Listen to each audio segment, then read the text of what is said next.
he's opening also the door for people to drive him the same way back.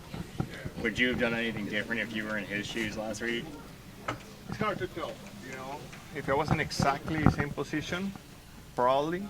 That was the first win for himself this year, so it's important to get the first one. Probably, but I cannot tell for sure. Sometimes you make different decisions in the heat of the moment, but he was definitely quicker, but definitely he wrecked him. But it was just aggressive last lap racing for the win. And you're jumping in the late model at North Wilkesboro next week. What do you expect to get out of that late model race, and how exciting / important will that be? Yeah, I used to trying to learn a little bit. I have never raced a late model in my life here in the United States. So it's been a lot of fun the last week. I test for the first time a late model and a super late model, which I never have done that before. So it's been fun to learn something new. Obviously, as you guys know, I didn't grow up doing short track racing like a lot of the drivers did. Grow up doing. In Mexico was a little bit different, more road course stuff kind of style. But yeah, it's been fun. Looking forward to a challenge next week. In Mexico, would they allow you to fight and not have security jump in? Yeah, in Mexico there was a lot of fight. I would say that the biggest difference over there is that they let you go for a little longer.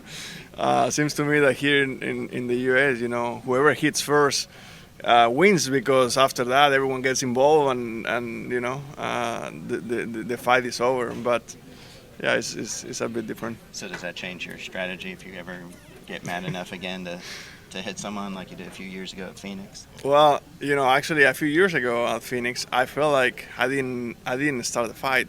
Luckily, I was able to finish it, but I didn't start the fight. So most of the time nowadays, seems to me that whoever starts the fight wins the fight, because they stop the fight after that. People get involved, pit crew get involved, officials, security. So I guess if you're gonna fight, you have to start it.